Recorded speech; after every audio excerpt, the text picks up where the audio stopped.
Assalamualaikum warahmatullahi wabarakatuh. Salam sejahtera pelajar sekalian di HT01 and also di HT02. I hope all of you still in a good health and then enjoy your learning process. Jadi pada video kali ini kita akan memfokuskan kepada satu lagi terminologi yang kita namakan sebagai carrying capacity.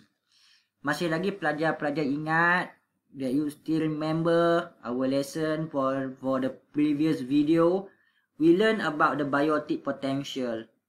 Biotic potential itu berlaku melibatkan maximum reproductive process, iaitu bagaimana organisma itu mampu untuk menambahkan bilangan dia dari masa ke semasa.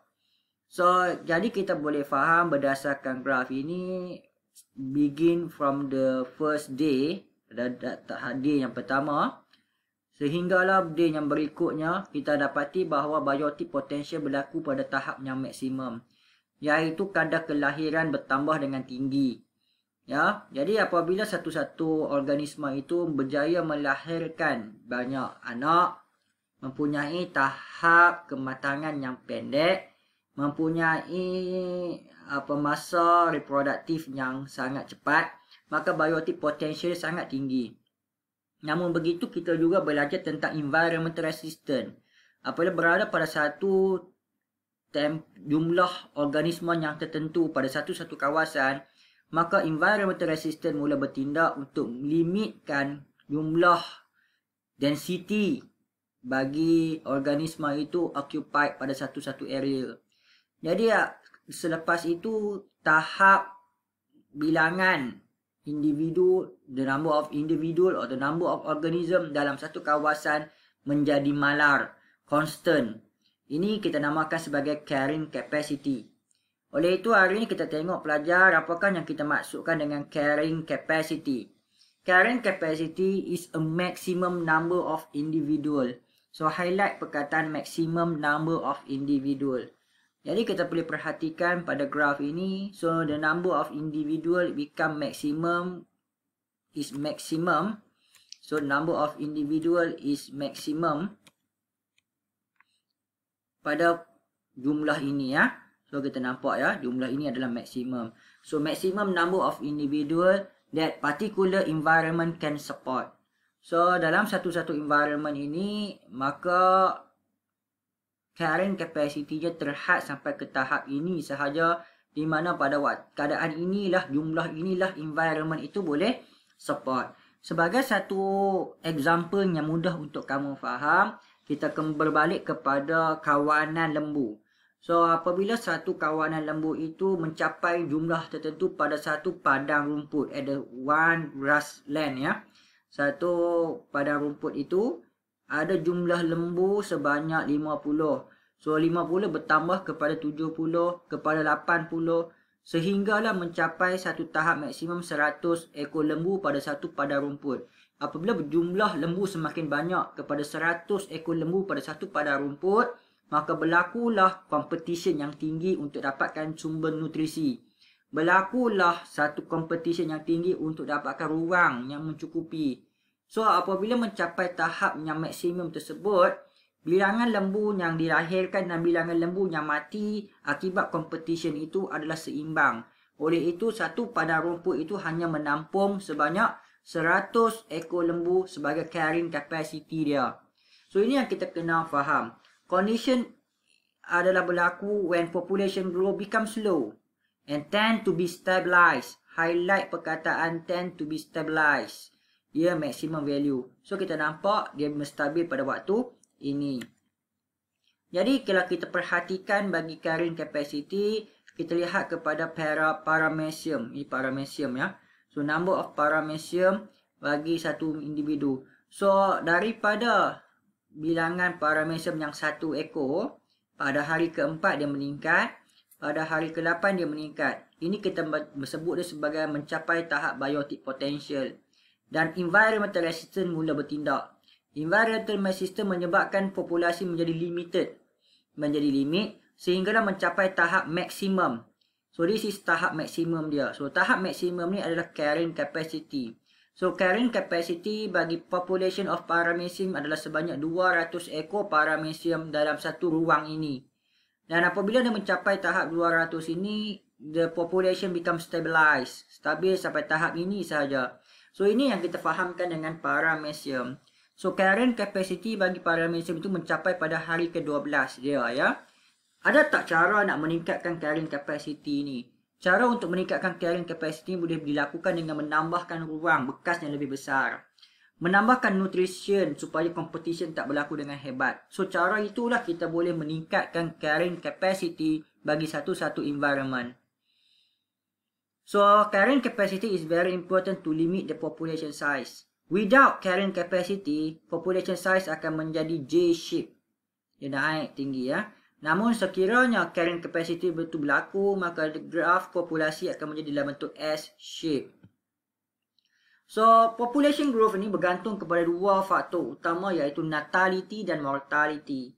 Natality adalah disebabkan kelahiran yang bertambah. Mortality adalah kadar kematian ya. So, natality dan mortality kamu boleh tengok dengan baik ya dalam nota yang diberikan ini. So, sekiranya natality more than mortality, population size akan increase. If mortality is high rate compared to natality, so population size decrease. Natality is equal to mortality, population become stable. Baik, jadi kamu boleh tengok dengan baik sekiranya kita faham tentang graf tersebut. Tadi saya sebut tentang dua situasi. Sekiranya carrying capacity itu berjaya diatasi, maka dia akan menghasilkan J-shape growth curve. Carrying capacity ini berjaya kita atasinya apabila nutrien itu bertambah dengan baik dan ruang itu ada yang banyak ruangnya. Maka satu-satu population itu berjaya berkembang melebihi carrying capacity yang ditetapkan oleh environment. Salah satu organisma yang boleh mengatasi carrying capacity adalah human. Human ini selalunya berjaya mengatasi carrying capacity disebabkan kemampuan kita untuk melakukan lebih daripada organisma lain. So, kita mampu untuk mendapatkan nutrien dengan cepat. Kita mampu mendapatkan ruang dengan baik. This is human. So, disebabkan itu, terdapat dua jenis population growth curve. Two types of population growth curve. Yang pertama adalah population growth curve dalam bentuk J-shape, yang kita namakan sebagai exponential growth curve. Dan example of organism that able to sustain on the exponential growth curve adalah human. Organisme yang kedua adalah satu bentuk growth curve yang mana limited kepada carrying capacity dia. So, environmental resistance berjaya menghadkan pertambahan populasi. So, population yang kedua yang limited kepada environmental resistance ini adalah logistic growth curve. Seperti mana yang kita bincangkan, dia melibatkan organisma seperti paramecium dalam certain area. So, there are two types of population growth curve. Fahamkan yang pertama exponential growth curve iaitu human, yang kedua logistic growth curve iaitu paramecium. So, sekiranya kita perhatikan graf ini dengan baik, exponential growth curve menunjukkan bentuk J. For example, human population. So, graf dia akan menjadi keadaan seperti ini, slow growth at the early part, and then exponential growth, exponential growth, exponential growth. So, keadaan ini adalah biasanya merujuk kepada organisma yang mampu adapt kepada environment dengan baik, iaitu human. Yang kedua adalah satu bentuk population di mana yang pertama sekali dia slow growth. Ingat sebutan saya, slow growth. And then occur rapid growth. And then growth become decelerate. And then growth become stationary at a stable rate. So, ini berlaku apabila satu-satu population itu mencapai tahap carrying capacity dia dan environmental resistance limit the population size. Environmental resistance limit the population size. Organisma bagi contoh ini adalah paramecium species dalam satu certain area, at a certain area. Jadi, exponential growth curve ini berlaku dalam keadaan yang ideal condition. Dan resource are unlimited. Highlight perkataan resource are unlimited. Unlimited. Kalau kita compare lawan adalah limited. This is unlimited. So, dia berlaku dalam keadaan ideal condition. Dan berlaku keadaan yang rapid increase. Highlight perkataan rapid increase. Tak ada perkataan yang ganti perkataan tersebut. In the number of individual over a short time. Organisme yang mampu untuk wujud dalam keadaan exponential growth ni adalah organisme di mana population tersebut grow at their biotic potential. Mampu untuk reproduce dengan banyak. So this is exponential growth curve. So highlight perkataan near their biotic potential. Masih ingat lagi tak definisi biotic potential tersebut?